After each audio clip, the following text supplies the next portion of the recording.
Is he bam, we're live. Is he gonna publish that? I don't think so. I think he is. Hey, did I send John Levell a link? I thought I did. Okay. You did. Yeah. Okay, good. It's on him. Yeah. Oh, okay, good. All right. Hey, good morning. Good morning. Hey, so today's the last day. If I ordered Christmas presents for my kids and they don't show up today, they don't get them. They might deliver tomorrow too. Damn, your camera looks good. Thanks. What is that? It's the one you told me to get. The Sony A6-700. You did get one. Yeah. I set this up last night. Or like yesterday-ish. So it looks probably crappy. But Dude, is it just over your computer? Yeah. Same way you have yours. So I just bought the little stand for it, and it's like right above where my other spot is. Like the little FaceTime video. And then that's just the lens that comes with it? It's like a 16 to 50? 16 to 50, yeah. Is it set at 3.5, the f-stop? That I don't know. I haven't gone that deep. I literally screwed it onto here, plugged in the USB, and then turned it. Was like, hey, when I lean forward, I don't get too blurry. Hey, so that's literally just a camera plugged into your USB, and then you just chose it. Yep. And then, what powers it? I don't know. This is the first time using it. Is it plugged into the wall? No, it just plugged in USB-C to the camera, USB-C to the computer.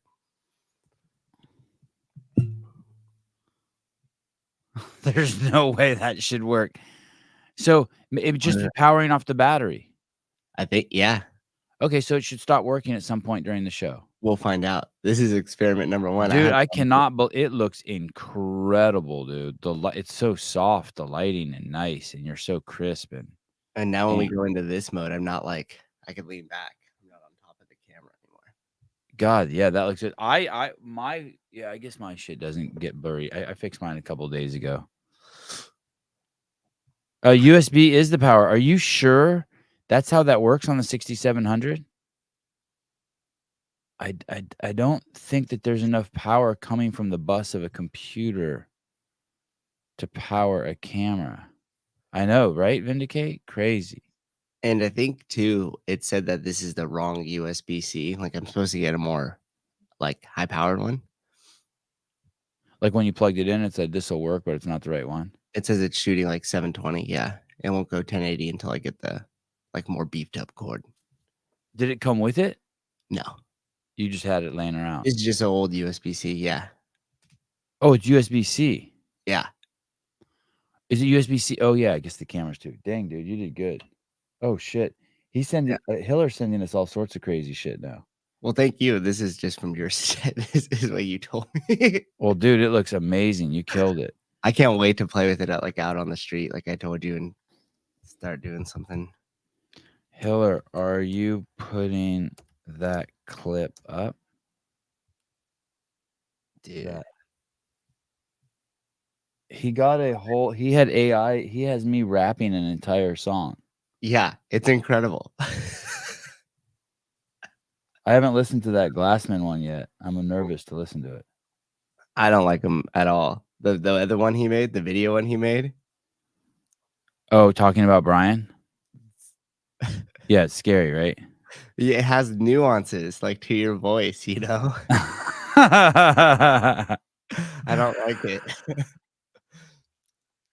Hey, weren't you just talking about like a safe word with your family like not that long ago? Yeah. So if I get one of those, it's like, hey, Sevan, it's me. It's Matt. Dude, I need you to wire me $1,000. I'm in a pinch. Jeez. It's coming. I mean, it's already happening. Mm-hmm. Oh, John Levell says loading. Okay. Oh, must have. Oh, you need to be on Chrome. You need to be on Chrome. The guy who's coming on the show today is the owner of CrossFit Overload. There's stories from CrossFit Overload that I can't even tell you. So, I mean, shit. So it's got to be an exciting show, right? That gym has been around forever. I think I met Rob Orlando. I took a Rob Orlando seminar there, strongman seminar there. That was kind of co-taught, believe it or not, I think between Greg and Rob Orlando back in the day. It was a massive seminar, over 100 people there. Wow. And the gym's been around forever.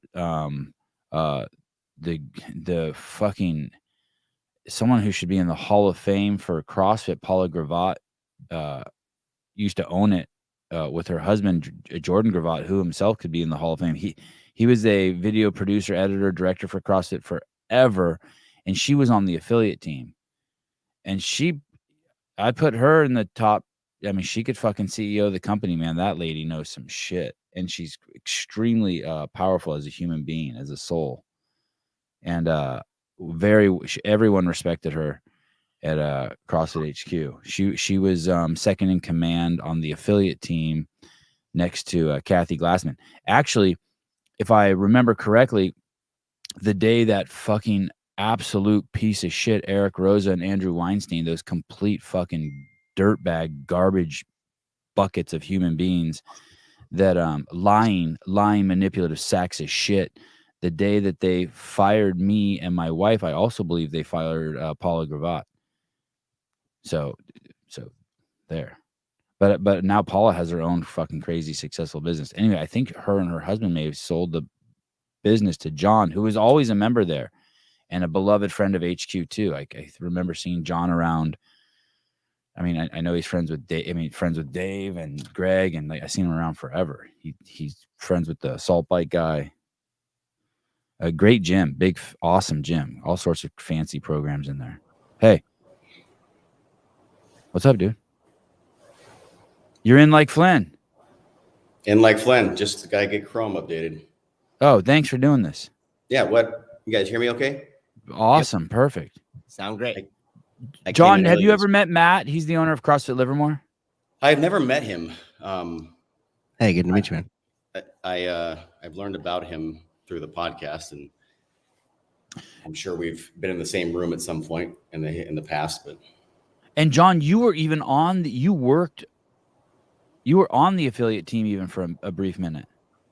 Yes, you were the only dude on the team for a very short time. I think 2015 to 2016 was about the time I worked for Kathy and the affiliate girls.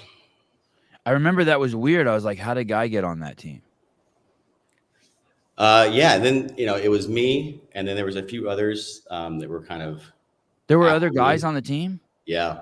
Like, dude, people with penises. There were men on the team.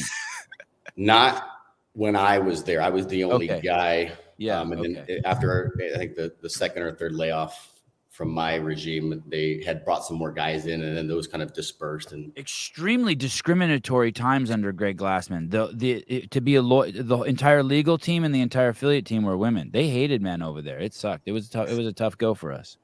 I always tucked. Smart. I always tucked my penis. Tried to fit in. What the fuck, man? A lot of powerful women around HQ. That CrossFit shit's a magnet for powerful women. Yeah, it is. That whole team back when I was around, they were a great group of girls, and I'm friends with I think all of them to this day. I mean, they're still with the entire team. You still know all of them. Yeah, I mean, I text Kathy probably even like once a year, say what's up. I had the moto.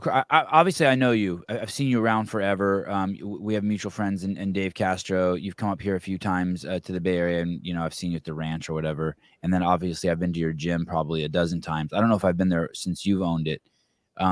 And then recently I had the motocross guy. So okay, sorry, I'm getting ahead of myself. Before I go There's to a lot of pathways for this conversation. I think.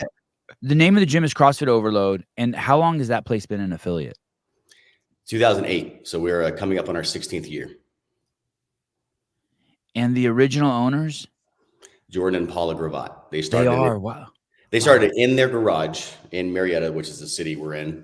Right. I mean, in the house Jordan lived in until he moved away to Santa Cruz.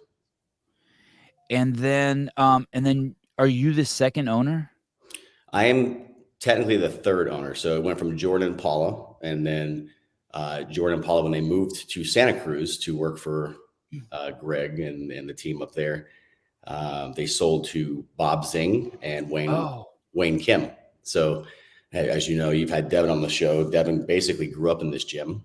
And at the time, let's see, then I think it was Bob and Wayne owned it as 50-50 partners for about 2 or 3 years. And then they brought on kind of 2 silent or smaller partners, Dustin Marshman and Tweety Boyd.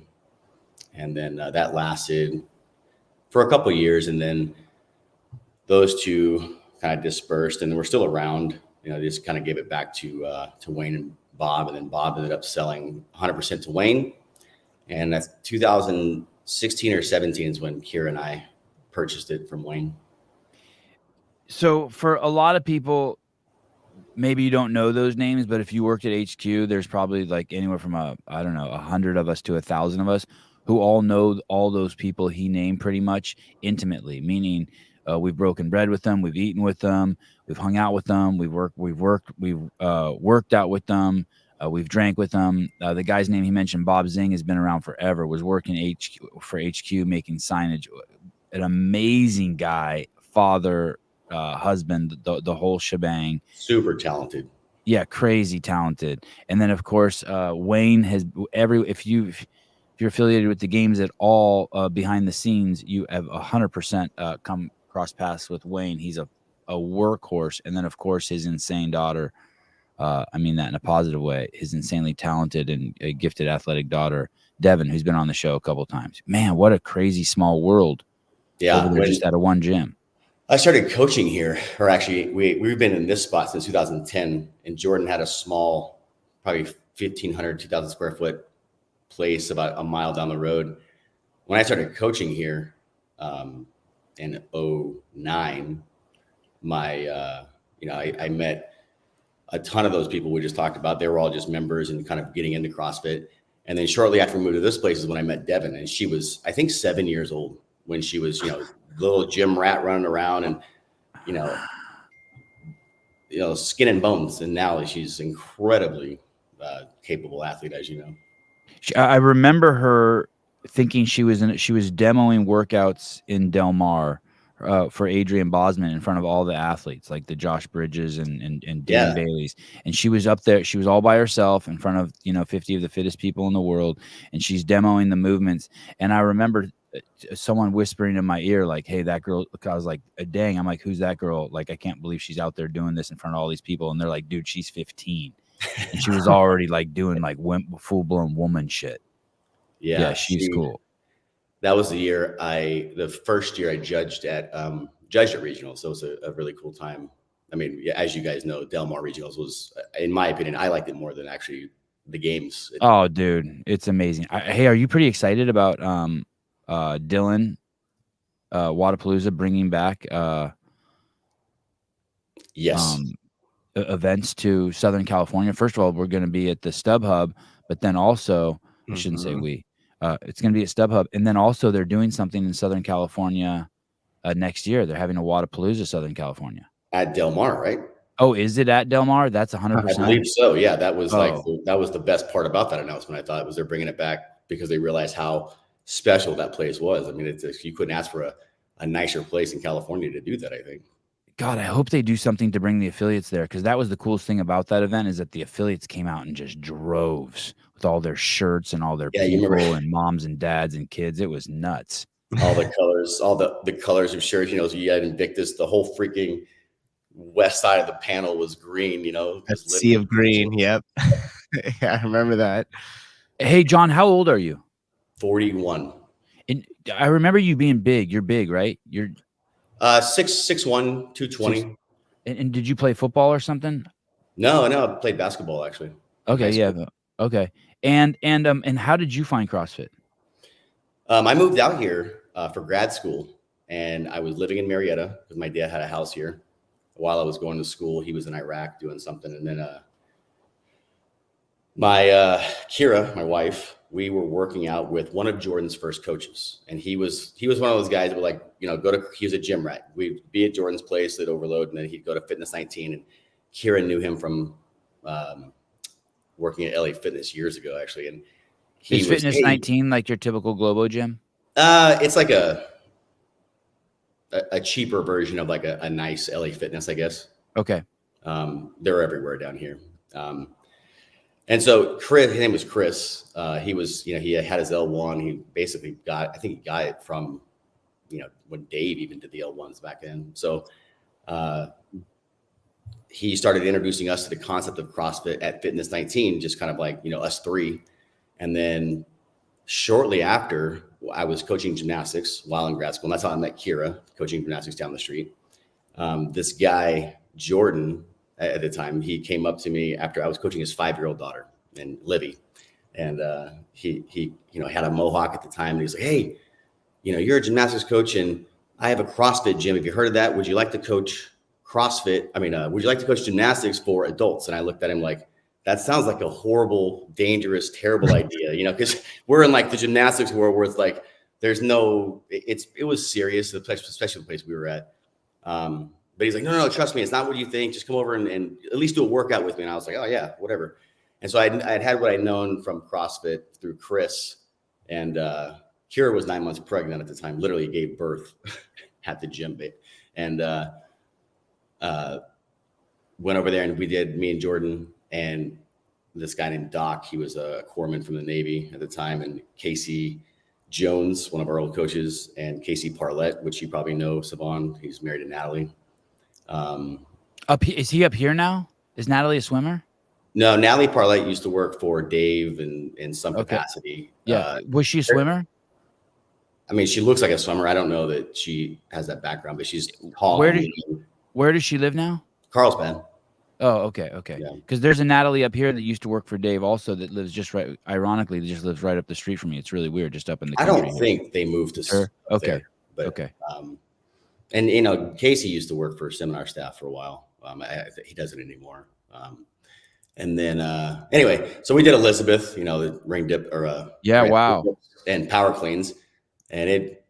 That's a 5 to 7 minute workout in my high slides. And I couldn't believe you knew what Elizabeth is, the power cleans, right? With 135. Yep. You knew how to do power cleans already. Watching me do power cleans would be at the time probably just abysmal. Were you just deadlifting and reverse curling? Were you just deadlifting? Yeah, basically. Crazy. What a dickhead Jordan was for doing that to you. Jesus Christ. Well, the funny thing about that is with 135, when you weigh 220, even if you reverse curl it, there's not much damage you're going to do unless you have a really, compromised back or injury situation. And so it was a workout that he knew I could get through, and the weight was pretty irrelevant. Okay. And so you did it and you were hooked?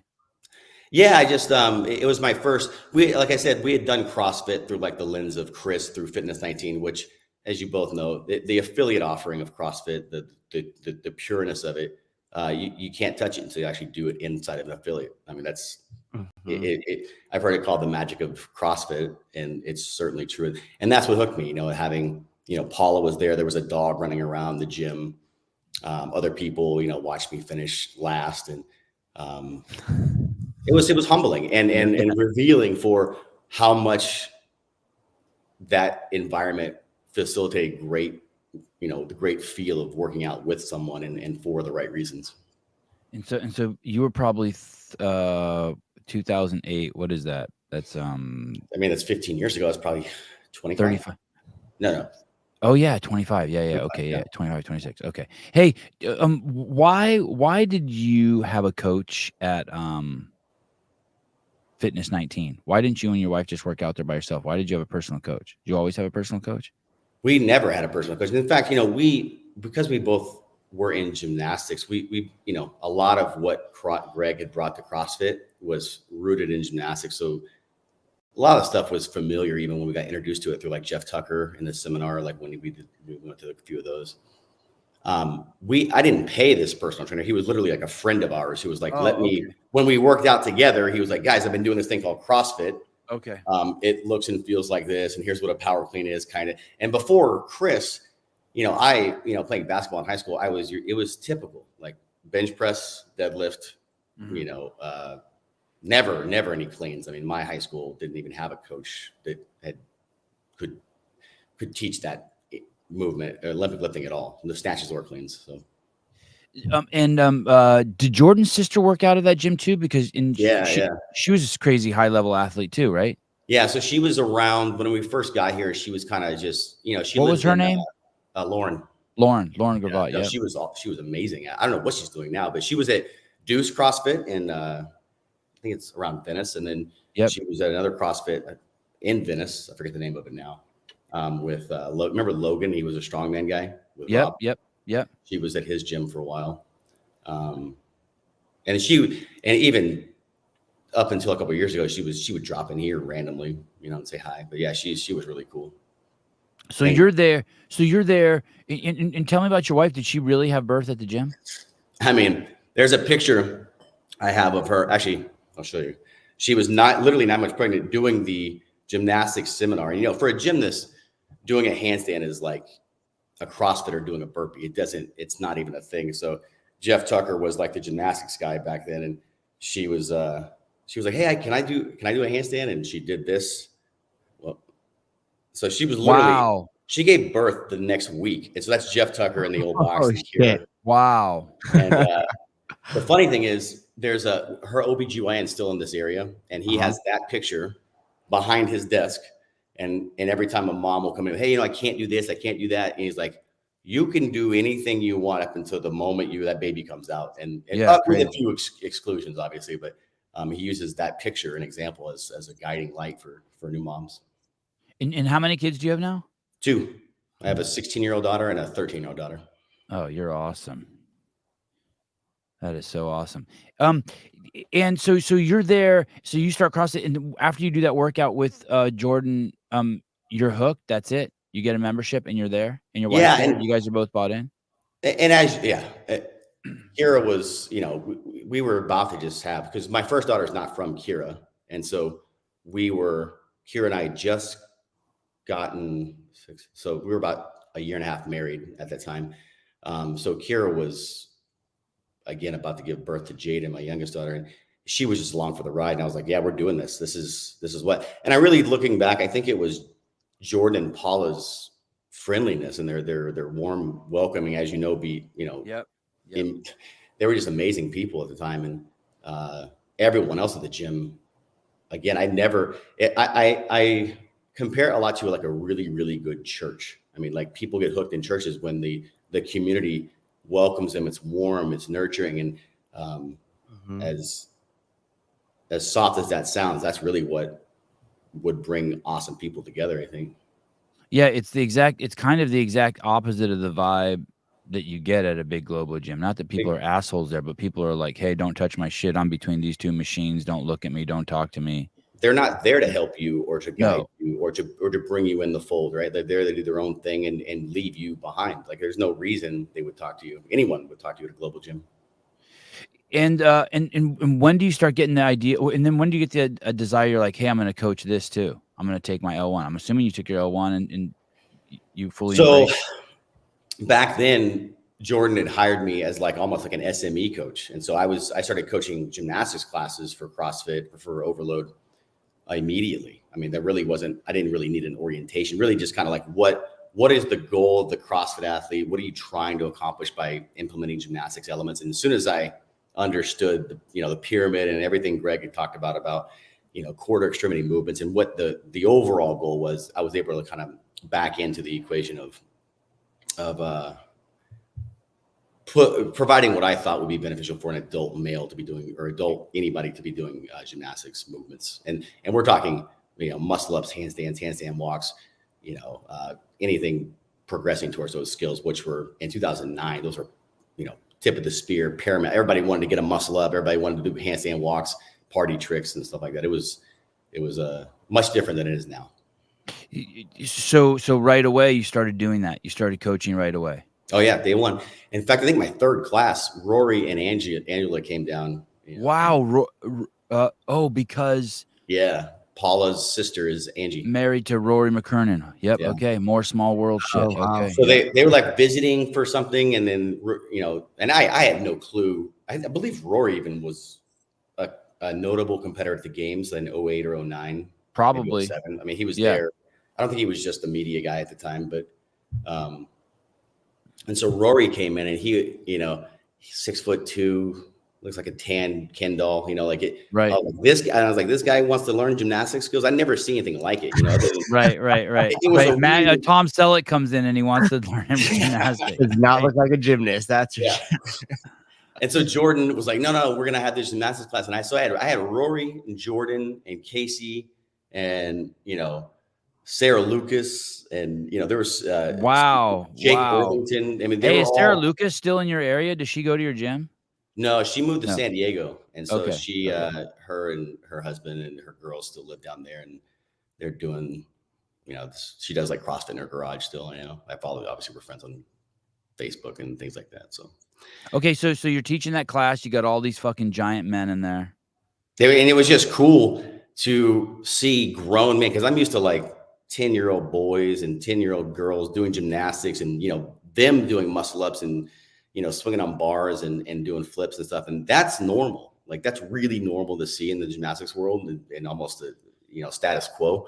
But to see a 6'2" guy doing strict muscle ups, that's in 2009, that was unheard of. You did not see that. And my buddy Chris, who brought us in, and even Jordan, you know, he was very, for being a bigger guy, Jordan's probably like $170, $180 at the time.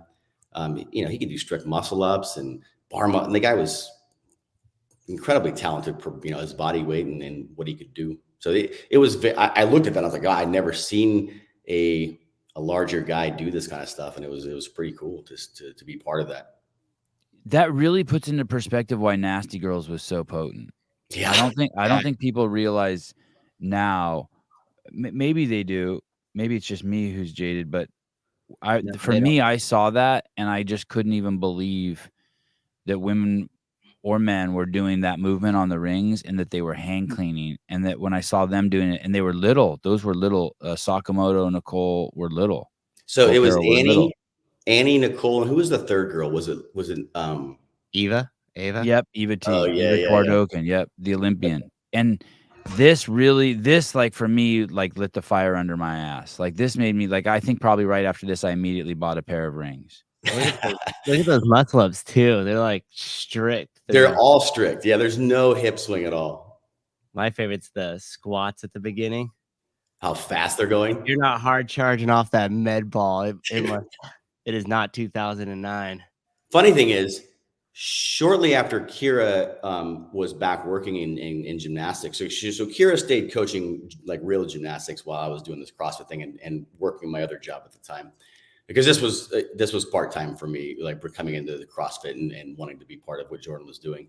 Kira started doing, you know, ring work off of what we were teaching in the class to her like elite level gymnasts. We're talking like, you know, level 9, 10, pre-elite. Women. They were, or both. They were all younger than 16, but they were phenomenal. But females is what I'm saying. Yeah, females, yeah. Okay. And so Kira started implementing these the ring training, like ring muscle ups, you know, ring pull ups, ring, you know, just ring supports with the female gymnasts, and all the other gymnastics coaches. I mean, that was something you did not do in gymnastics. You did not put girls on men's equipment, and yeah, it was. I mean, was that controversial? Was that controversial in the gym? It definitely, I mean, because again, in gymnastics, especially when you have high caliber athletes that are like college bound or, you know, national level bound, like it's like you do it this way because this way works, and you never deviate, because if you deviate, you get hurt. If you get hurt, you're done. And to put a girl in a rings is almost like you're going to get hurt. You're rolling the dice. Why would you do that? Yeah, and why would you do that was what we saw, what was beneficial for other adult athletes, that if that's going to work for them, obviously it's going to be beneficial to the gymnast in ways that we probably don't even know yet. So you saw those things and you were hugely inspired, just like I saw those things and I was hugely inspired. Like when you saw it, I also remember, I can't remember who was the other gymnastics coach, not Tucker, but it was a guy who was around just for a minute. Dave Durante? No, not Dave. A tall, blonde-haired guy. This is go back before Durante. This is like 2007, 8. Tall, blonde-haired guy. He had a gym in Northern California. Someone sued CrossFit in his gym because they wanted to do that thing where you run at the wall and you do a flip, and the dude tried it and landed on his head. I remember that. Do you remember that guy, that I gymnastics don't remember his coach name, but yes, I remember that incident happening and the guy got hurt, right? Yeah, fucked him up. Fucked the Yeah. guy all up. Real bad.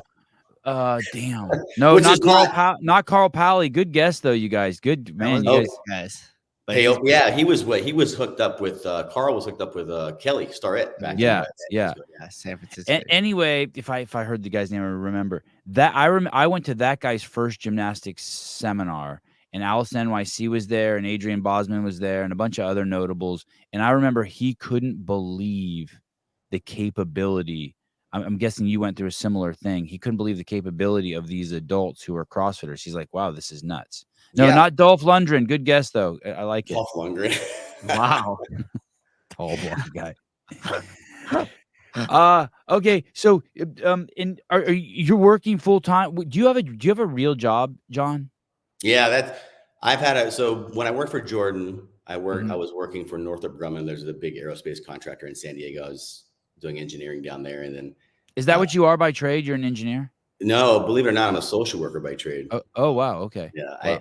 I worked for CPS for a good stint, and then Wow. You triggered me just with that. So I hear social worker, I just get triggered. yeah, well, the trigger, just know that I went into it thinking I could do good and thinking I could provide some outreach and some services for kids, and then Oh, I that's like you more slowly- now. Okay, I'm the untriggering. veil You're was untriggering lifted, me. and I realized Okay, you're untriggering me. Okay, Yeah. good. And so then I quit that job because of the things I realized I couldn't change or affect or elicit any type Were of you working with criminals or kids or both? Well, both, Yes. because the kids we would take.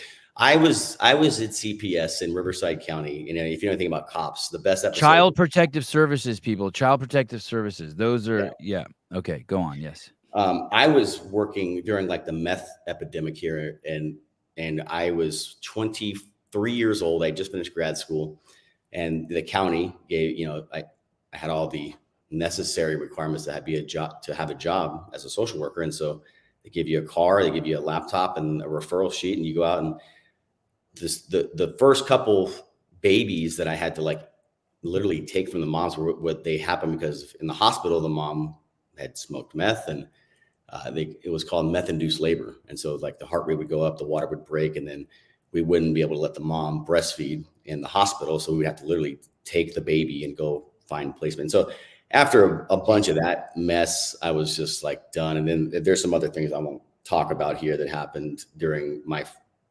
3 or 4 years with CPS that it just was getting really, and then at that time I had my own daughter, my first daughter. And so that was it was a little much to see the things. Did that job scar you?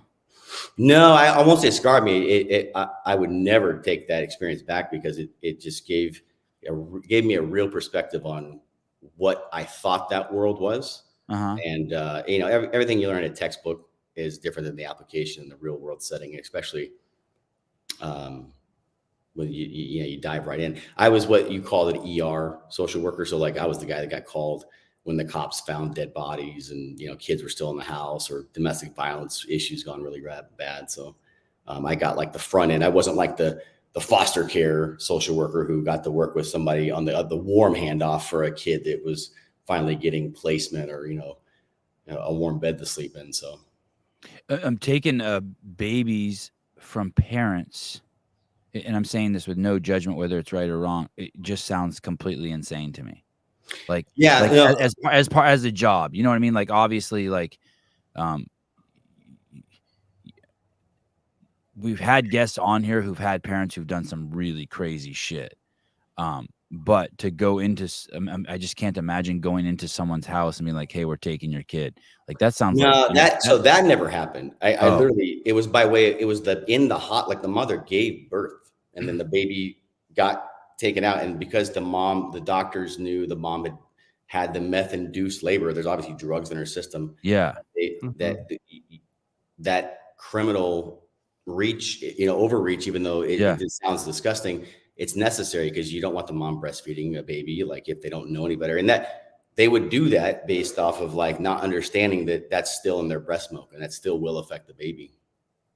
God, what a fucking, did you ever see kids get taken away who shouldn't have been taken away? Like the law was too invasive? No. Like they just totally had it wrong? No. Okay. No, Well, that's no. good. Okay. The only thing I saw was like, you'd get this, the state would have their, mandates on what steps need to be taken in order for one of the parents or both to be re-engaged. And it'd be like some parenting classes, or you have to, test clean for drugs for, 8 weeks before you could see your kid. And then there would be like the supervised visits. And then once you have 6 weeks of supervised visits, then you get to like have a weekend visit by yourself. And it was just like what I didn't like was the cookie cutter template for how they thought a parent should be re-engaged when they made a pretty significant mistake. Because when that did happen, there would have to be pretty significant findings and evidence for the reason for removing the kid. Because as I know, we're living in California now, and you're hearing this shit where like, and I know 2 instances, but where your kid's 13 years old, he wants to chop off his penis, you're not willing to be a docent for his genital mutilation, and the state now has the authority to come in and say you're abusing your child. I still have by not cooperating with that procedure, and I'm like, holy shit! Like at that point, you got to take your kid and leave the state. I think. I mean, I would. So a couple of things. I still have a lot of friends that work for CPS. And that hasn't happened yet here. I'm not real familiar with that being, and I work at a hospital now, and that thing would happen at a hospital if it was that surgery. And I haven't seen that yet. Not that I would pay attention for, but it would be something that's like, hey, did you hear that? Happened? Like, that hasn't happened yet. And I know exactly the Senate bill you're talking about. And, it seems like it's a big tree they've been chopping away at, and that's a big piece of the wood that just fell out when that became. There was this other law they were trying to pass. The congressman out of San Francisco, Wiener. Yeah. He was trying to make it so it's illegal to investigate a child's death up to 7 days after it's born. Yeah. And it was specifically when they asked them, why are you trying to pass this law, that you're basically making it legal to kill kids after they're born. And they said, that's not our intention. Our intention is to protect parents who it had something to do with meth, basically parents who were addicted to drugs whose baby died from their drug usage. And I'm like, that happened. This is some crazy convoluted shit. Well, so your tax dollars hard at work. Yeah, that was to remove criminal intent for murder, right? So this happened to me a few times. I would go into like a hotel room, and mom, this one I was just talking about the other day. This one mom, she had passed away from heroin, actually, and so the baby was in the room with heroin, and sometimes they wouldn't die, and so you'd have this overdose, and then the mom or the dad would roll over on the baby in the bed, and suffocate it, and then they'd wake up, a day later, and be like, holy shit, what did I do? And that criminal defense part of like what had happened, they were trying to protect the parent from not the intent of murder, right? The intent. Right. That was, I don't agree with it. Like, I think that you got to, if you do that, if you're addicted to heroin, this is going to be really harsh. If you don't like harsh shit, now's your time to go to the bathroom. If you're addicted to heroin and you roll over and kill your baby, you better do one of two things. You better just get a broom and a dustpan and sweep the streets until your very fucking last death and serve society, or just jump off a cliff. Yeah, I would choose option B if I had done that. And why would you protect an adult from making a decision that you already know is wrong in the first place? Like Hayward Fire Department rolled on this mom that was an alcoholic and backed over her 4-year-old daughter. Oh my God. And like, so what if that kid was underneath the same type of deal, and like, then what? She gets out of jail for that? It's like playing with the ball, lean down in front of the back tire. Mom goes to fucking back out all drunk. And how would you be a protective member of society if you did that? Productive. I'm not. Let's say you forgive them. Let's say you're like, oh fuck. You wouldn't, because how would you be productive? You'd be a mess. More substance abuse, reliant to like mask your pain, because I don't know how you could ever live through that without substances, or you would continue down the road of hurting kids. Yeah, the truth of the matter too is you can't create, like, for lack of better words, a safe space for an addict. Like it's like mixing water and oil. You either have to be harsh and kind of force that treatment to a certain degree, or remove them for it, or at least hold them completely accountable for every single consequence that comes of their action while they're under the influence. The overlay of having a kid involved in an addict's lifestyle is if it's not a disaster, it will become a disaster. Yeah. Yep. Hey, dude, there was this video, John, that Pat Barber put up, and he's throwing his baby up in the air. And, you know, Pat's like a Superman. So the baby, he could throw the baby like halfway to the moon, and then he catches the baby. And some lady in there writes, "Hey, this is fucked up." And fucking and the mob piles on her. And then she writes, "You guys can say what you want, but my daughter died Whoa. doing that." So I fucking contacted this chick. Ugh. I'm like, hey, because I like the risk and reward there to be some like risk and reward shit that's like aligned, right? Like if throwing your baby up in the air, like maybe that should only be done in a pool. I don't know. So I call her and I'm like, hey, did that really happen? And she said it was her boyfriend or the stepfather came up to the house. The 2-year-old daughter, who's not even his daughter, saw him, got excited, ran towards him. He picked the baby up like he's done a million times, threw it up in the air, and it got away from him. Oh my God. And the kid died. That's crazy. Where do you fall on throwing kids up in the air?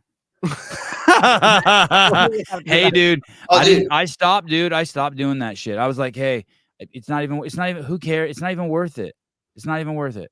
Funny. There's no benefit. There's no benefit.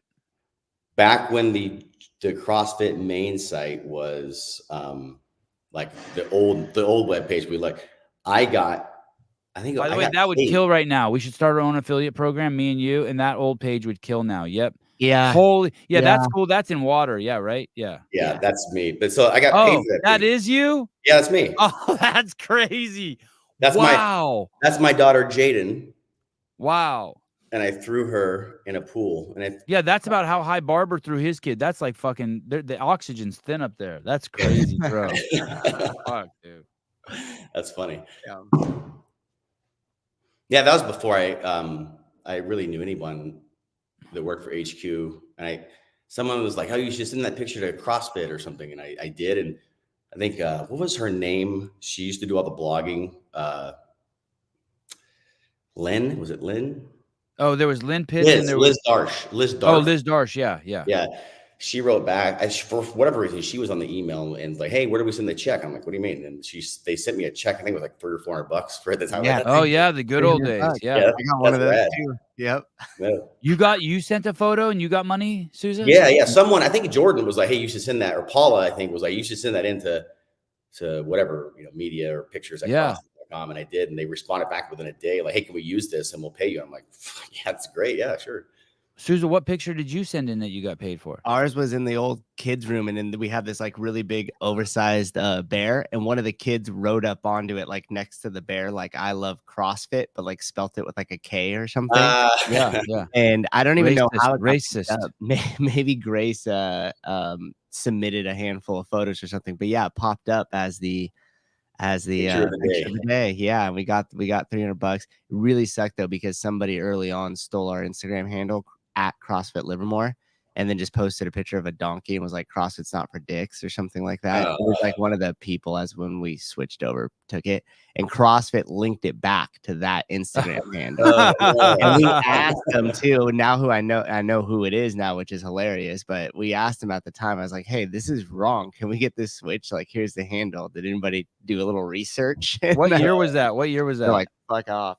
Probably like 2015. Yeah. 2015. Was it one of the Russes at the time? Maybe it was. I was thinking maybe it might have been Leaf, but yeah, maybe it was one of the Russes. Christine Young, it was a street parking member who threw her up and missed her. Yeah. Okay. Wow. Very sad. The kid was on life support and they let her go. Yeah. What a fucking God. Yeah. That burpee dude, my uncle used to do wall balls with a 6-month-old. Went UB unbroken or die every time. Jesus Christ. All right.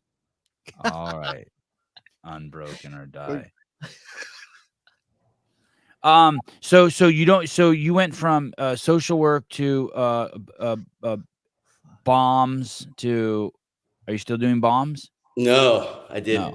I did. Yeah. So I worked in Rancho Bernardo here in San Diego. They're like, it's the unmanned. So everything's drone. Like there's no pilots. The pilots are video game players basically. So that whole program down there, it's like aerospace capital, really, really awesome time. I loved that whole company and what they did with drones. So left from there, I got tired of commuting and then started working at a hospital here locally. I had a business management background, so then started working at the hospital. So now I'm the director of business development for a large healthcare organization here. Oh, okay. And you're close to home. Yeah, my office. We have 6 hospitals, and my office is probably like a mile from my house now. So I got a mile east to the hospital, 5 miles south to the gym. Hey, that's crazy that you've kind of reinvented yourself 3 times. I would be scared to do that.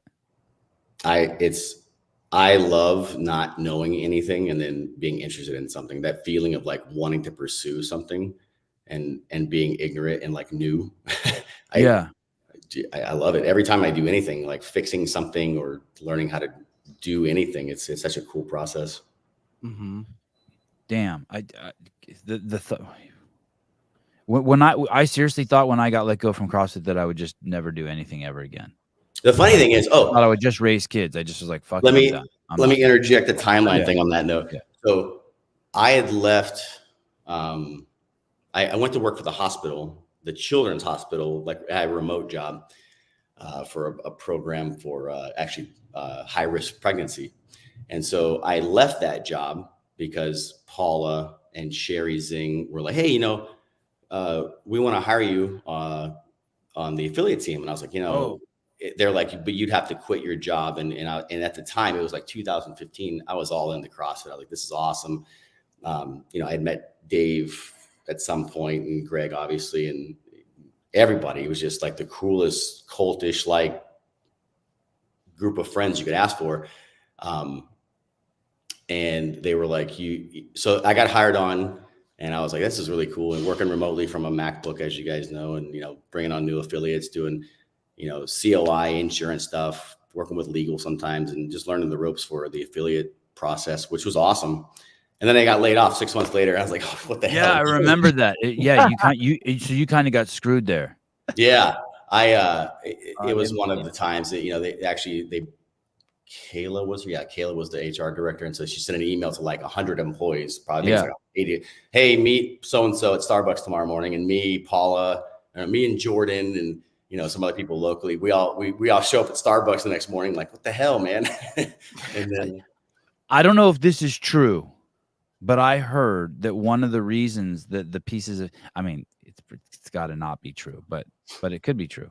One of the pieces of ammunition that was used against me when I was fired was I had a file at CrossFit. I didn't even know we had files. Did you? That was also told to me. And that in the file it said that I had called her Kyla, that I had called Kyla a cunt. Wow. CUNT. Now, does that sound unbecoming? No. Totally. I'm eminently capable of calling her a cunt.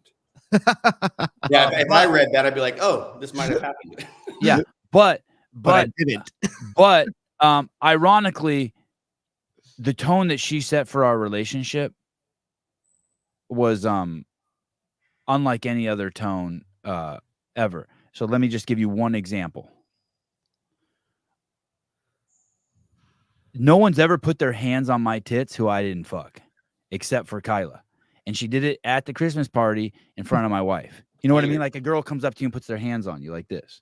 Okay, yeah. Now listen, you put your hands on my titties. I'm cool with it. It was new for me. But that also, just one example, then I can call you a cunt. We're like, we've broken.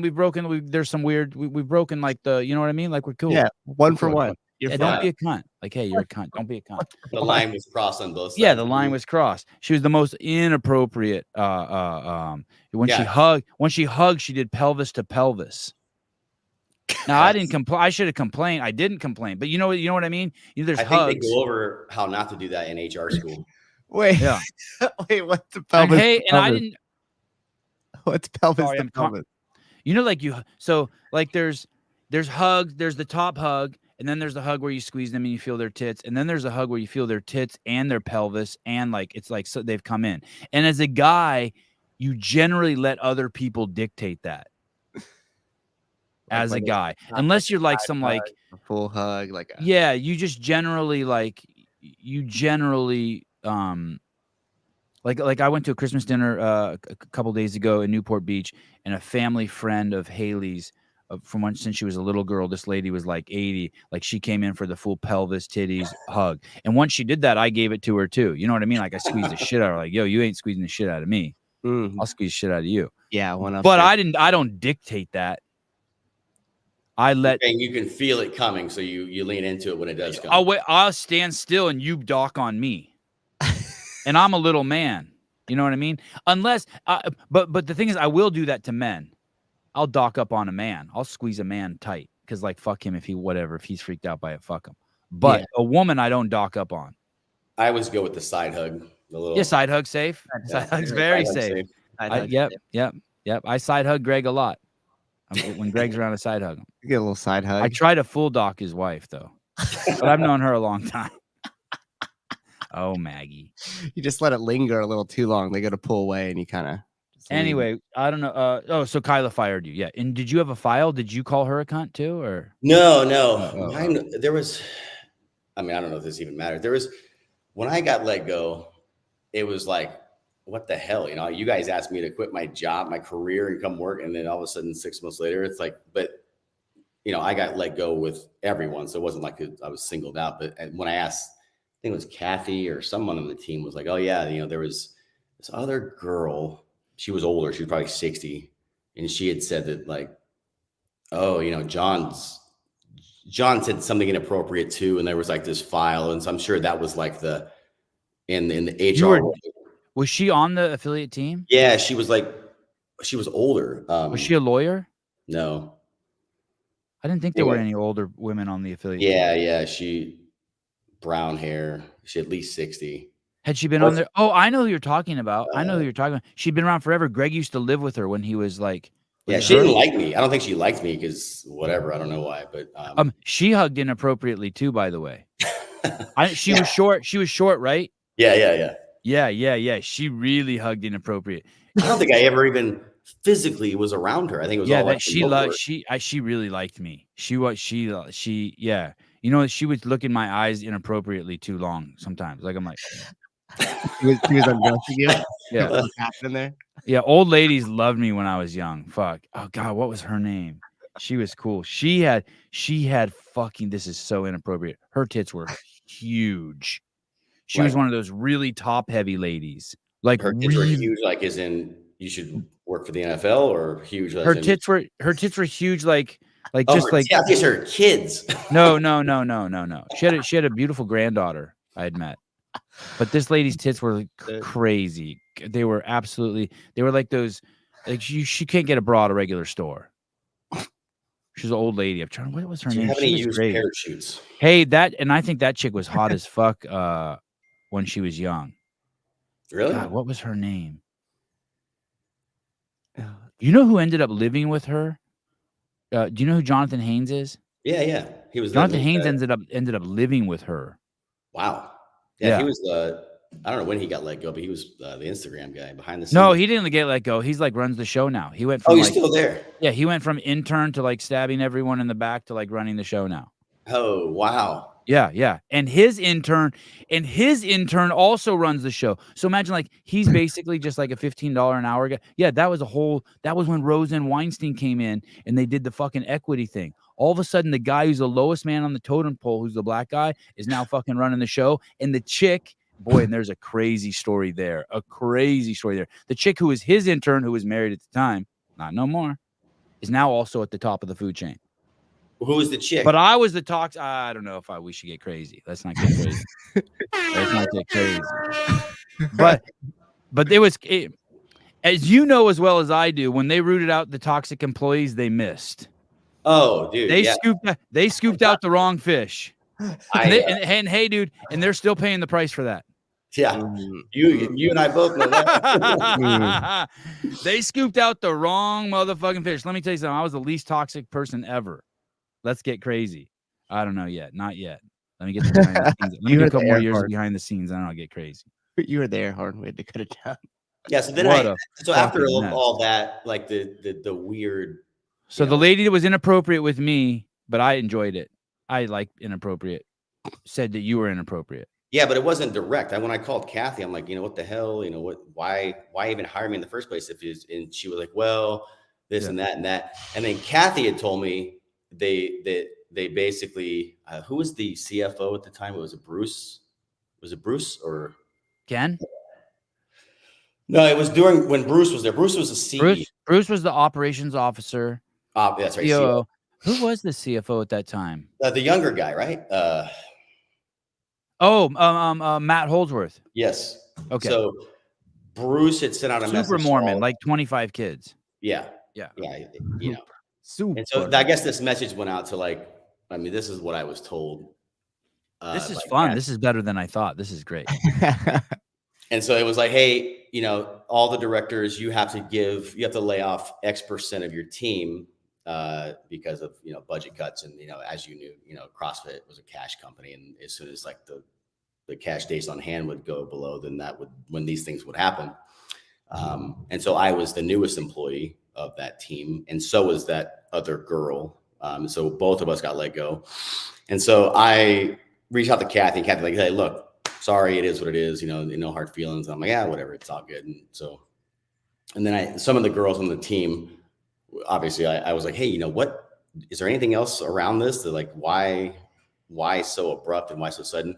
And one of them was like, oh yeah. And, Kathy didn't believe it, but that girl, whatever her name was, the lady. Yeah. Lady with the giant tits. Yeah. She said that you were inappropriate on the Slack. I remember we had Slack back then. Oh yeah. Yeah. I didn't ever do Slack. Fuck Slack. Or something. Didn't like the way I talked to the girls, which if you know me, all those girls were, they're like my sisters. Right. I would joke around with them all the time. And half those chicks worked out at your gym. 60% or more. Right. Yeah. Right.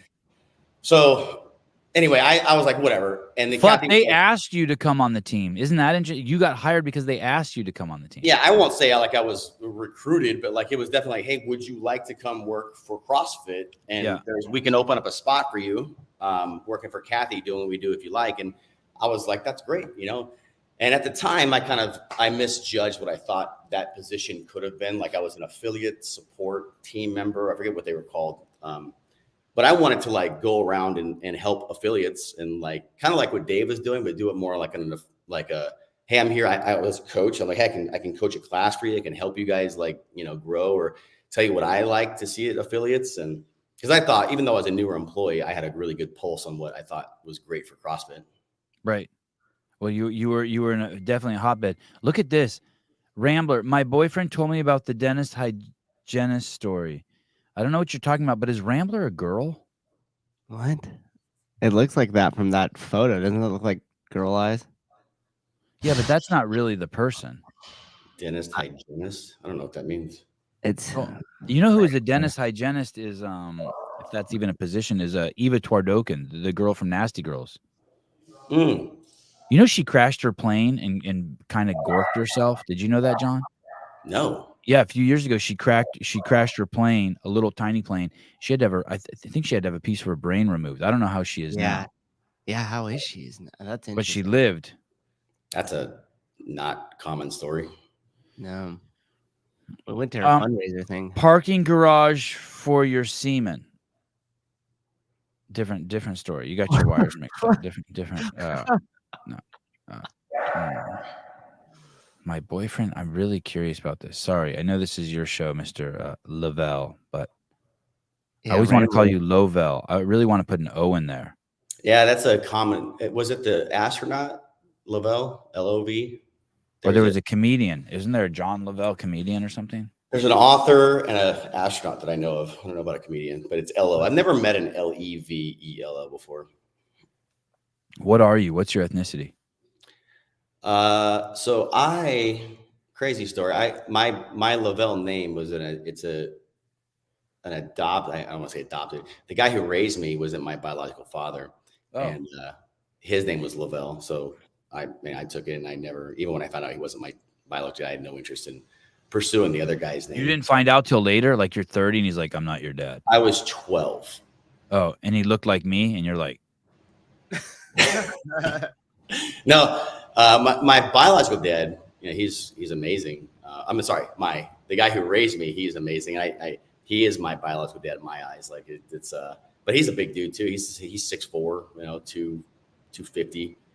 My brothers, I'm the smallest of all my brothers. I'm the only half sibling, so we all have the same mom, and then 3 of my siblings are from the guy who raised me. That's pretty cool. Are you the oldest then? Yeah. My dad met my mom when she had just given birth to me, and they started dating. And wow. Yeah. Holy shit, that's kind of a special dude. Yeah, it was cool. Like it's funny when he told me that he wasn't my real dad. He actually it was really a really warm story. He said that when he met my mom, he was attracted to her, but then he fell more in love with her as soon as he was hanging out with me more. He's like, I just loved you, and then ended up loving your mom, and wanted to start a family with her, including you, obviously.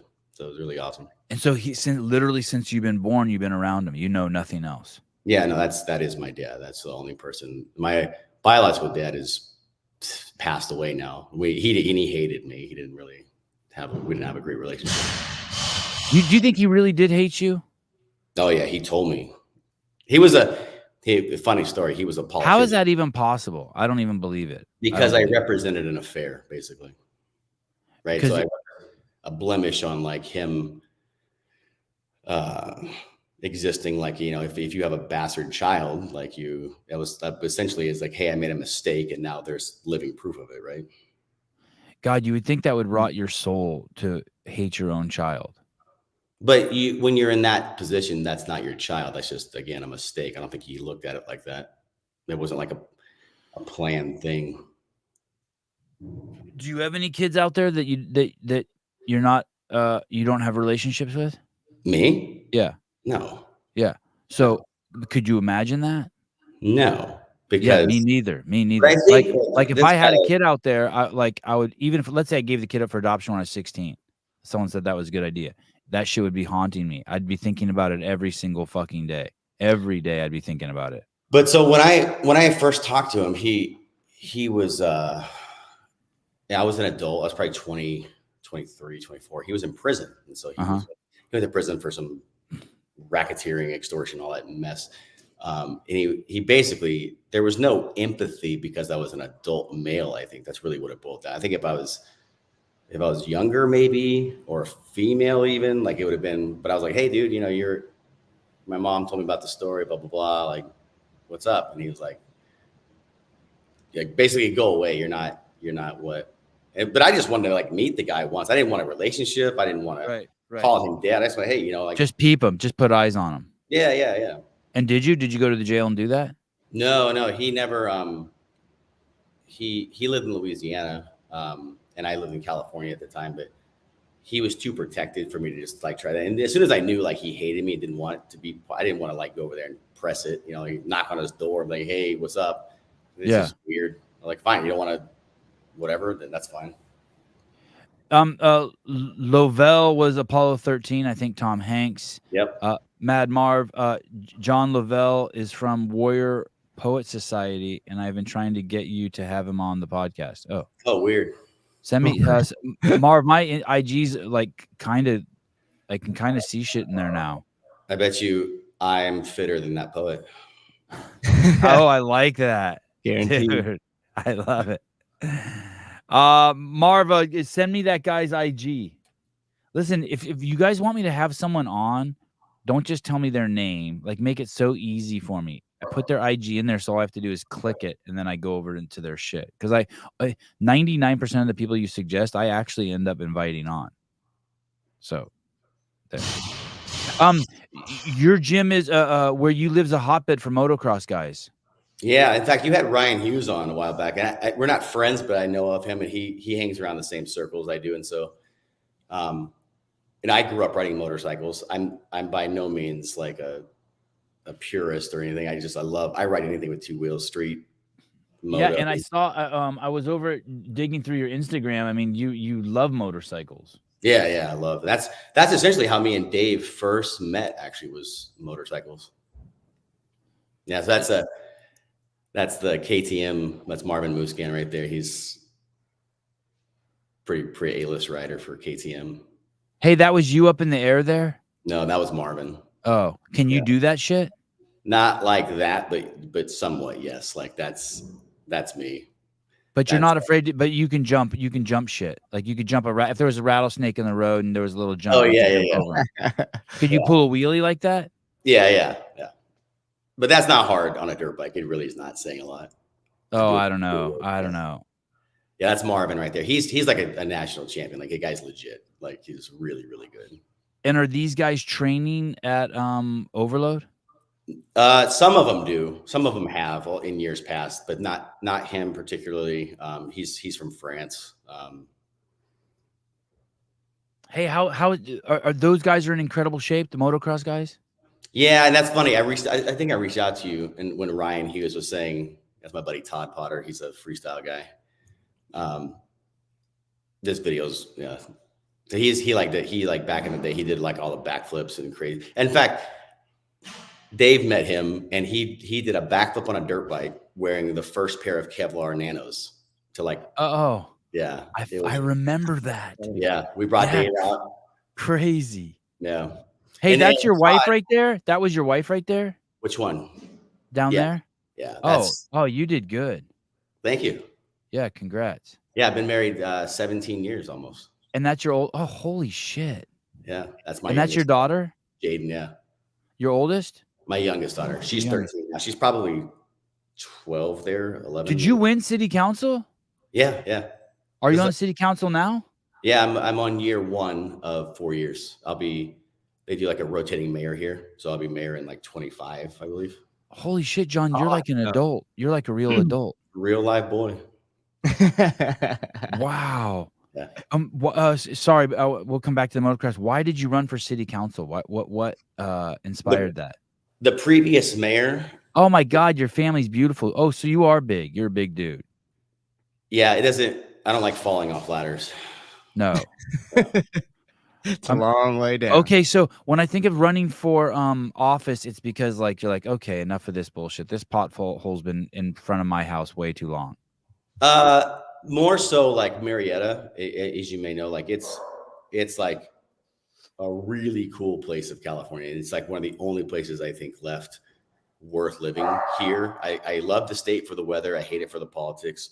And Marietta is it's very special. So when the previous mayor was like, hey, you should take my seat, because he lived in my district. And so he kind of brought me under his wing and showed me a little bit of the ropes. And, it just kind of opened the door, and it was just like a shoe-in. And I served on the planning commission for 4 years. So like, what kind of business is open, how many hours, construction, zoning, all that stuff. So then I learned all the city staff, and I love the city staff here. They're amazing people. And, when the seat opened for council, it was like a handoff almost. But you did have to run. People had to vote for you? Yeah, no, actually. So I had a campaign, like you saw that picture. And the people that were helping me, we hit the ground early, and the strategy was to deter anyone else from running. And so like, hey, here's John. And, I was involved, the hospital, my gym here, planning commission. I was in so many circles that it was like, who would want to run against me and waste time and money? I guess it would take someone pretty involved to make a dent in that effort. And so you ran unopposed. Yeah. And so then yeah. Oh, that's awesome. And you've been doing a year, and do you like it? Yeah, I think it's I like it. I don't like it's much different from the inside looking out than the outside looking in when you're in that seat, on how much you really can't change because of state law. There's a lot of people that come to the dais, and they'll come and bash us about like Planned Parenthood coming in, or, some apartment complex that has low income. And we're like, guys, we don't, city council doesn't have any authority to change that. Even if we wrote a letter or became a sanctuary city, that's only going to cost the city money, and we're going to lose that battle. Like, it's all that stuff happens at the state. The assembly and the Senate state is how those things change. And I think we have 8 Republicans in the state Senate right now. I mean, it's like 8 out of 60, I think.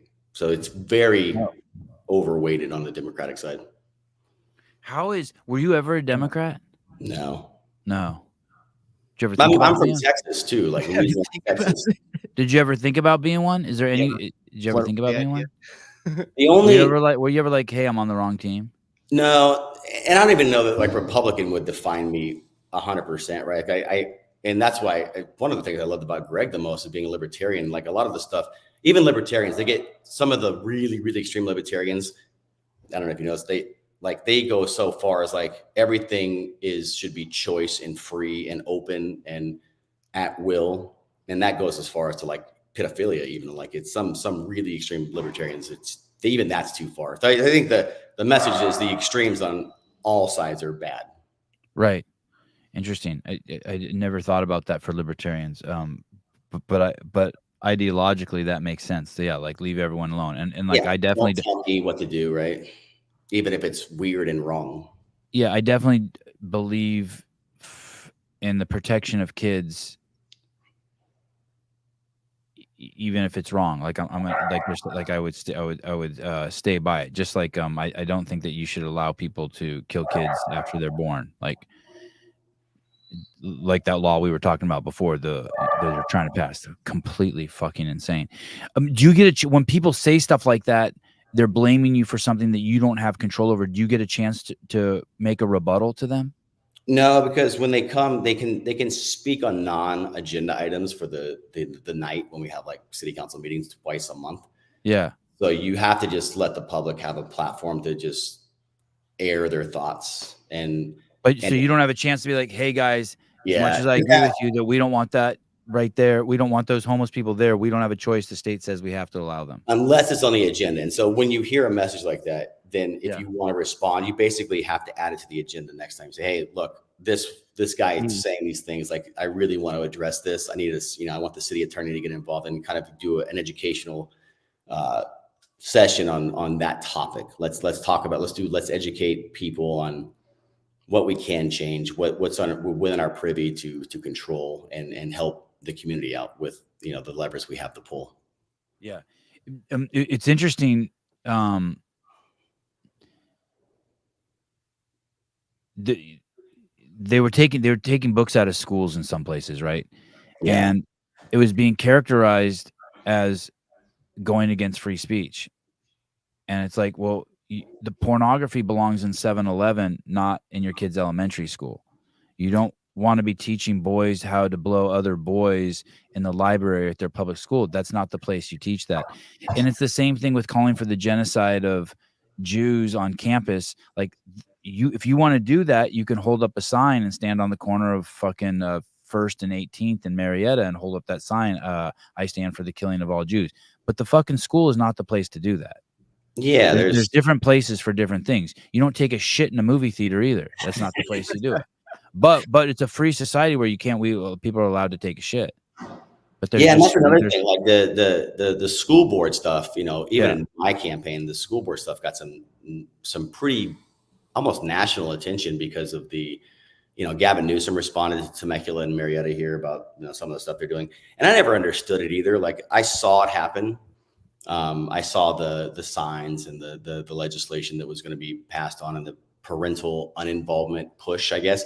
And I never understood either. I'm like, what parent doesn't want to just know what's going on, even if it's crazy, right? To protect the parent, to protect the kid from not knowing that the kid's going through something or dealing with something. I can't imagine a parent saying, yeah, I want the school to protect my kid from me knowing. Like, I don't understand what parent would not want to know anything. I don't care what it is about my kid. Tell me. Like, I want to know if it's the most insignificant thing or a large thing. Or definitely don't go out of your way to hide anything. Yeah, and that's very telling of like what, not to go down the conspiracy, but like what's the agenda in trying to hold information from parents? I don't know why that would be a thing. But then you go to the opposite side, right? And you're like, the only thing I can make sense of all this is that if you have a kid going to school who's truly being abused and like truly scared to talk to their parents, that's probably where this stemmed from. Like, let's take this kid and let's help them in a way that the parents aren't going to let them. Perfect example.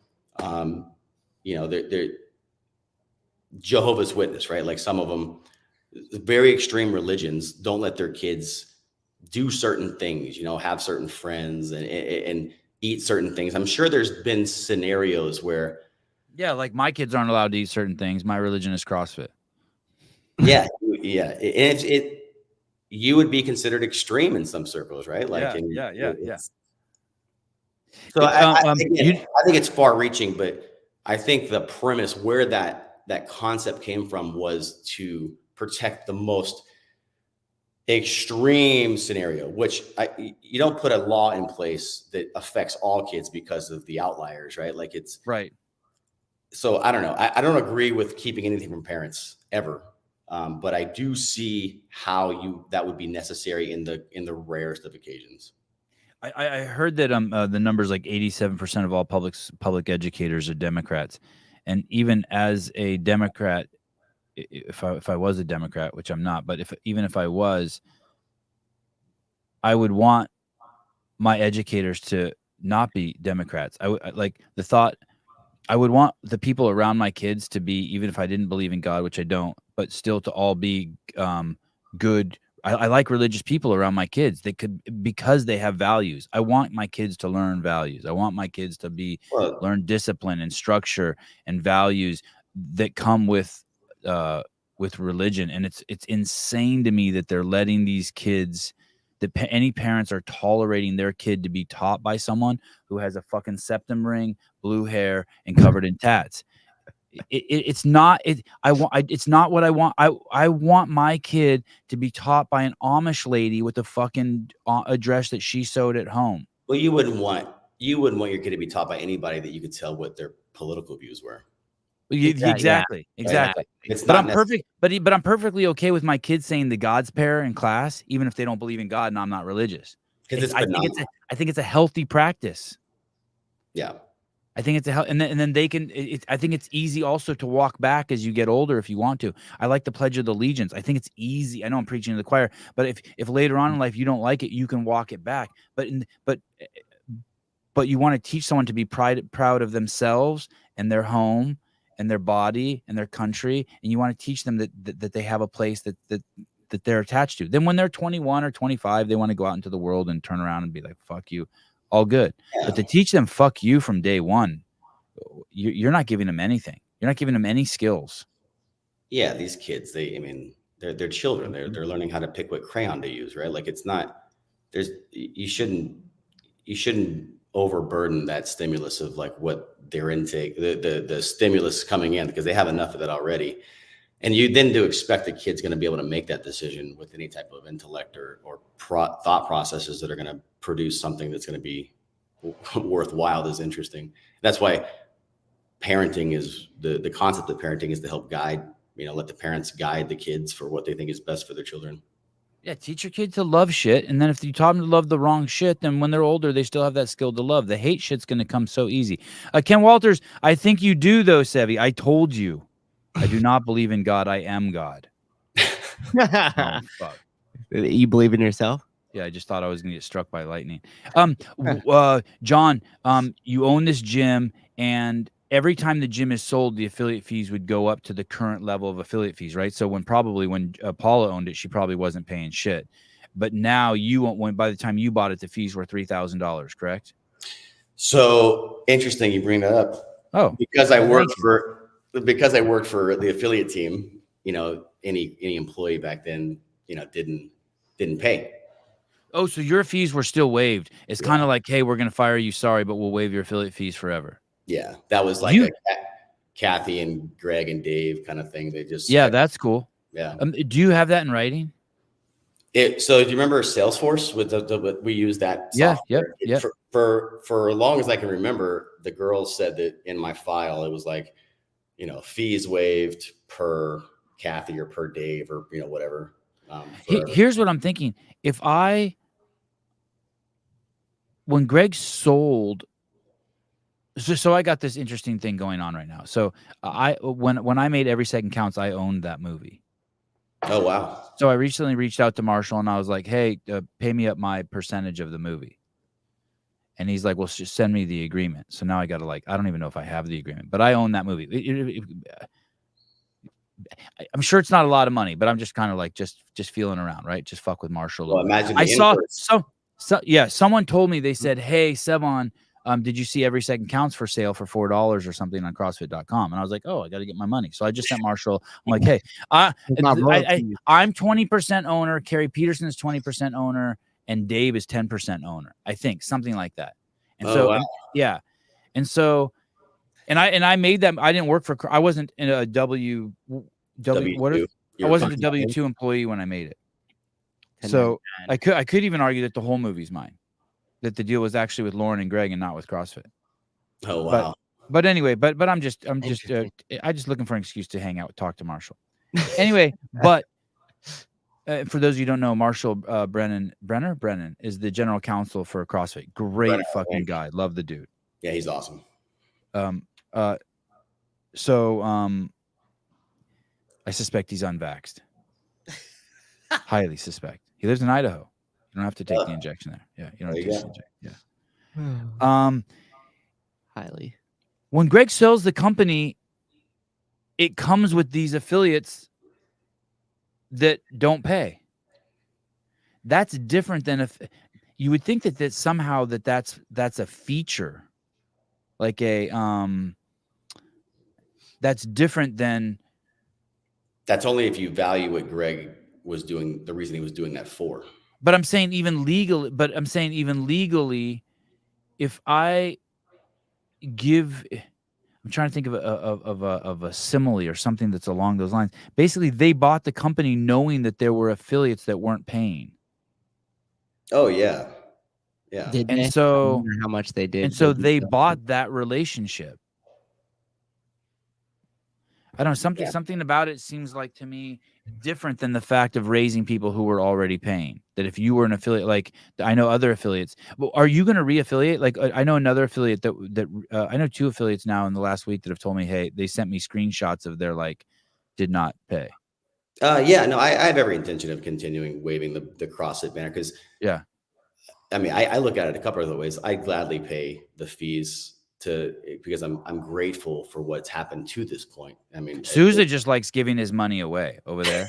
He's like, I'm paying. I paid them $3,000 and then I threw $3,000 out my car. Just I got the same result. Souza used to burn weed as incense. He didn't even smoke it. He was just like, fuck it. Weed and money. Wow. So you have every intention to pay. Yeah. Because to me, I mean, I don't like a lot of the stuff that's going on with CrossFit. Like, it doesn't make sense. And I don't need them. I don't want them marketing for me. I don't do specials and discounts and deals. Like, promos. Like, I just want to continue to be proud of the CrossFit brand. And I think, and just to be candid, as long as Dave is there, I'm on board. Like, I think he is like the umbilical cord to anything that's going to keep that company pointed in the right direction. And without him there, that would be a different story. God, isn't that fascinating? I'm kind of in that boat too. Sometimes it kind of scares me to think that if he wasn't there, that I would fucking go out and get the posse and we would just fucking go full media nuclear on him. I mean, it wouldn't be hard because again, the important reason Dave being there is that. But what do I care? Fuck it. Burn Dave down too. I ain't getting no money from those fuckers. What is it about Dave? What do you think it is about Dave that makes us so like we don't want to do anything to him? Because he's a really nice guy. Like if you get to know him, like he's just a genuine guy.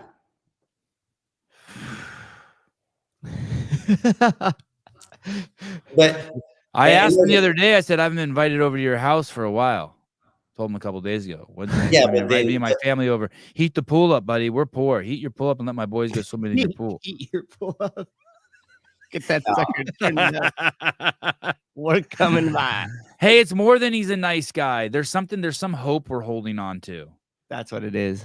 There's some hope. Like, there's no. Souza fucking knows there's no hope, and this fucking guy's like, I'm paying. I'm like, you're gonna pay? He's like, I'm paying. I'm like, I'm like, why? He's like, because I'm not even gonna think about it. I'm just paying. Kicked in the nuts. Fucking sign me up for another. Yeah. He's like, he's on. I'm like, well, why? He's like, because I just am.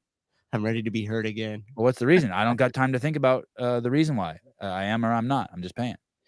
You have. If shit was bad, I would. You have. he's the last. I think Nicole's still around, but like Dave's the front facing part of the company that has so much tenure and so much experience in education and just what to do, what not to do, that if you remove that, the company is going to be floundering. And that would be if Nicole didn't step in and continue to march in the same direction. And I see her as just being, I don't even know what I see her as just kind of being in some obscure position now. I mean, with Dave doing training and games, it's like, yeah, he's got the fucking reins, man. Yeah. Which is, I think it's good. And I think it's good too. It's not, my preference is that he would be the CEO and direct and literally steer the ship. But I think he has enough clout and respect from the group now, even from Don, that, no one's going to make a huge move without at least asking what he thinks. And I think that's really important right now. This is totally side subject here. I'll just read your face as I ask you this. Have you ever talked to Dave about meth empires before in detail? Because you said Marietta was a bit of a hot spot for a meth empire. Do you I know what you're getting at, but yeah. So you do know about the 101 corridor. Yeah. Crazy. Yeah. Wow. Crazy. Yeah. So he went to this school. He went to real school. And I don't think that they're hiring CEOs who didn't go to fake school, meaning Stanford or Harvard or just like dumb shit school. Fake school. But in Don, kind of, we got both. We got someone who went to dumb shit school, indoctrination camp, but he was also Marine Recon. I mean, that's the real deal. He wasn't fucking in the mailroom. There aren't many of Dons out there that someone would have formal education and the experience on a resume that he has, plus the Marines, plus a legitimate real CrossFitter, right? Like, I don't think that exists in many different ways. And he's a dad that got daughters. I think he got like 3 daughters. I mean, his shit, and he's cool. Have you met him? I have not met him. He's really cool. Like you could do anything with him. You could get drunk with him. You could walk your kids with them. You could he's like really down to earth. It kind of sucks how cool he is. It kind of. Oh man. There's no kinks. Part of his strategy. Yeah. No, that's good to hear. That's really good to hear. Yeah. He should come to Marietta. You guys should do a few bumps together. No, I want to see Don with a beard. I need another. He's so. Do you ever grow a beard? Me? No. Yeah. You could be related to Don. You kind of look like him. Look like the juiced up version of Don. He's a little more svelte than you. I could see it. Yeah. Yeah. Mm-hmm. Hey, if Don got on some TRT, he'd look like you. Yeah, got on some trend. Long lasting brother. Are you strong, John? I think I'm more strong than I am fit. Yeah. Yeah. What's like some of your, like, if your lifts you're proud of? You ever back squat 400 pounds? 390 is my PR. Wow. And I'm talking like a real back squat. And then deadlift, I'm pretty good at deadlift. I can do 575. Oh shit. Shit. Okay. Shoulder press 220. Okay. Shoulder press, that's insane. And it's like legit. But again, I'm a bigger guy, so those numbers aren't as impressive when you're, in my opinion, larger. No, those numbers are still. Can you do 15 strict pull-ups? Nah, probably 10 strict, like really strict would How are your bar dips? They were really good. I had a little accident. Motorcycle? Yeah. I was riding out in Big Bear and my tricep tendon ruptured out in the hills. And so I had a surgery they pulled it back. Did you crash? Or you were on the bike when it happened? God. I was just riding and the front wheel kind of dipped and I went to correct it. And it was so aggressive when I pushed back. The pressure from the push, I guess, just exploded the tricep. And I was actually with my orthopedic surgeon. We were riding together. And so I was like, oh man, what are you doing tomorrow? Can you fix this? And so my hospital, I went there. I'll meet you there tomorrow morning. And so he got me back home and had the surgery the next day. Did you know when it happened? Oh yeah. Oh, it hurt. Did it hurt? Oh, so bad. So I've had lots of surgeries and injuries. This is by far the worst I've ever had happen to me. I didn't even know I had a tricep tendon. It goes in. I'll show you guys actually. I'll show you the I stuff. just feel like I just have a big, huge fucking muscle back there that every man would wish he had. So, Oh my goodness. so Yeah. like from here to here, they opened it up and they pull. Where's my tripod? Dude, your elbow's as big as my fucking kneecap, dude. You are fucking huge, dude. So You are massive. It ripped off here and it goes Yeah. in my bone. And so they had to like drill a hole in my bone here and like reattach it with an anchor. Yeah. And Holy shit. it was not a fun recovery. And it all started with a elective surgery. I have these things on my elbows, let's see, that's a bone spur. Yeah. It's called the electron process. And I had this huge bone spur, and it's like, it looks like a finger, and it kind of broke in half. And is that was your tendon attached to it? Is that what happened? so the electronon, if I'm remembering right, it kind of grows from your arm, and it can kind of so there's your tricep tendon. The electronon will grow and kind of push on it. Yeah. And you have to remove it or shave it down in order to get that to stop hurting. And I think what had happened is mine had been broken for so long that it was like scarring the tricep tendon. Oh. And Like that slowly cutting it, it. So I had this bone spur removed, and then I had gotten cleared to go riding. It had been like, it's a very easy surgery. So 6 weeks later, I'm like, oh, I'm going to go riding again. And, the surgery went well, but I think the doctor didn't realize that the tendon had been kind of compromised from the previous bone spur being in there. Hey, someone just sent me the name of that lady. Oh yeah, with the giant tits who said you text her inappropriate. No. I didn't text her. She said that I was inappropriate. Oh, that you send a picture of your penis in Snapchat. No. Oh, hold on. I want to see. I'm gonna send it to you in a text. I ain't okay. God, I hope it's her. Nah, dude. No, this girl didn't. It wasn't her. No. Oh, then I take back the giant tits and all that. Okay, I embarrassed myself. I apologize. But this other lady, that lady that I just sent you, did have enormous tits. Classic. This girl was like friends with Kathy somehow. Like they were like neighbors. Oh shit.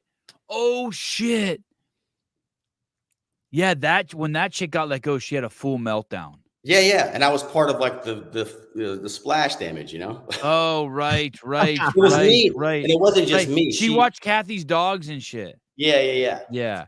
I struggled. She really liked my kids, so I gave her a pass on a lot of weird shit she did. Yeah. Okay. I think I was just. She probably just didn't like me, honestly. Like probably had a one. Okay. I take back all that shit I said. But this other lady I'm telling you about, you know who that is? The name I wrote you? I don't remember her. Oh, okay, yeah. She was kind of on the she'd been around forever before I'd been around. She knew Greg 20 years before I did. It's crazy. Oh wow. John's a brave man for coming on this show. Someone wrote. Where's my arrow? Oh, here. Who said that? Yeah. RB.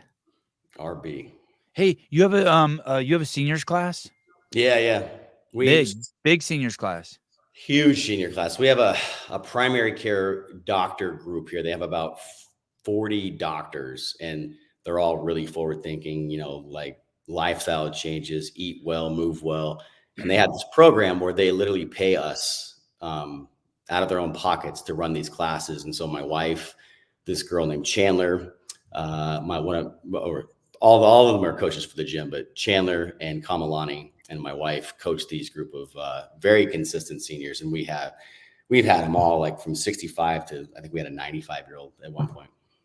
And these doctors pay for it out of pocket. Yeah. They pay me $50 per class, and we do 3 classes a week, Monday, Wednesday, Friday, 10:30 to 11:30. $50 per person or just for the class? Per class. And then we just open it up, and depending on how many people show up is how many coaches I have help out. Dude, that's so cool you do that. We've been doing it since 2018. So like right when that CrossFit health stuff started. Yeah. Is when and this all came by way of this girl Chandler, who was actually a gymnast that I coached years ago when I found out she was doing CrossFit, and she was actually working for this physician company called Rancho Family. I was like, hey Chandler, number 1, come work out at my gym. Number 2, let's get something going for your senior population, because they have like a managed care network down here, and it's basically like, all the Medicare Advantage people, but they have like 8,000 lives. And I went and pitched this program to the owners of the company, a couple doctors, and they loved the idea, and we've been doing it ever since. Hey, I was looking through your Instagram just now for Overload. There's this other girl there who owns a coffee shop who I just saw on your Instagram. Who's that? Do you know what I'm talking about? I didn't know she lived in Marietta. Owns a coffee shop. Jenny from the Box. One Sunday fun day. Oh, Jenny. Yeah. She doesn't own a coffee. She's a chiropractor. Oh, she is? Yeah. She worked for CrossFit for a brief moment too. She did something. Oh, maybe that's how I know her. I thought she was this coffee shop owner I know. Okay. Yeah. Hey, I'm off to tennis. Thank you for 95 minutes that blew by. We didn't even get to half the stuff I wanted to talk about. I didn't know you were going to be on the city council and shit. No, yeah, we didn't even finish Moto. Like there's a whole thing with Moto that. Yeah. Would you like to come back on and talk about Moto? Yeah, I think it'd be good. What's up, Steve? All right. Hey, Steve. How old are you again? 73. I got my 73-year-old just walked in for my Saturday morning class. Hey guys. Say what's up, Steve. Yeah, buddy. What's up? Yeah. What's up, Steve? Remember, CrossFit will injure you. He's gnarly. He's here every day, 6 o'clock in the morning. That's All awesome. right, buddy. Thanks for doing this. I got to have you back on. I want to talk about the old people's class. How you do that, why you do that. It doesn't sound like you're getting rich off that class, but you're still doing it. I want to talk about motocross and more. Thank you. Yeah, you let me know when. I'd be happy to come back on. Your Okay. podcast is one of the only ones worth listening to in CrossFit. I'll tell you that much. Thank you. John Levell, owner of CrossFit Overlord. So funny. Do you remember when the affiliate, and I'll let you go, the affiliate naming used to be blah, blah, blah, by something. So CrossFit by Overload, CrossFit by BodyFit. That by, we actually are CrossFit by Overload. And it was the affiliation, like the tie-in nomenclature, I think is how they used it back then. It was very common to do like a CrossFit by something. And is it still? Yeah. Still called CrossFit by Overload. Yeah, and sometimes we just use CrossFit Overload because it's easier. And that whole using the word by has kind of gone away. I like it though. It kind of gives you guys a little bit of autonomy. Yeah, and when you see one, and they're still out there, when you see one that has by, you're like, oh wow, that's been around for a long time. All right. Oh, look, they're there. Look who's here. Do you know who this is? that photo that has. Do you know who this is? Uh-uh. Oh, all right. How would he know? He knows because he knows. But you don't know who this is. I know he knows who this is, but how would he know who this is based on that information? I don't know. Oh, so it's somebody we all know, but they're not. Yeah, you know who this is. Yeah, intimately. You know who this is intimately. All right. Love you guys. Mr. Levell, talk to you soon. We'll get you rescheduled and have you come back on. Thanks, dude. That was fun. You guys have a Merry Christmas. Okay, You too. bye. Thank you. John Levell. All right, I'm fucking late. Yeah, me too. I gotta get to the fire station. That was cool. He was cool. I I love when we have a really old school affiliate owners on that have a lot of crossover from people from the past and stuff. I love the old stories. Yeah, it's hard because there's so much shit I want to just spill. Like, Yeah, I know. God, I would love to have like him and Sleeky on one time when we're just fucking drunk as fuck. Pop some MDMA and just let it all just pour out. Holy shit. Sleeky's down. Holy shit. I tried to find that photo for a minute. Dude, I'm so fucking sore, dude. I can't even touch my tits. Look at that. Oh yeah, look at you. Damn. Wow. What year is that? It is 2015. Dude, your girl doesn't even look of age. She doesn't even look 18 there, dude. You can get arrested. I went for like prison status. Kind of Oh my God, my titties. Did you do that workout? The tricep pull, the ring dip, bar dip pull up workout? No, but I did do a ring dip deadlift workout. My chest is sore. We did that stupid ass 12 days of Christmas workout yesterday. Oh God, I can't even. You know what I'm talking about? I don't like that workout that much. Kind of. Our All right. ends with a beer. So Oh, that's cool. All right. okay. Yeah, you gotta go. So do I. Okay. All right, you the man. Everyone, love you guys. See you guys soon. And bye-bye. Sevi, Ken Walters. Sevi, have you or are you doing the 12 days of Christmas, Hanukkah? Yeah, I'll do some 12 days of something. Send me something. Look I'll how do something. dumb. Okay. Bye.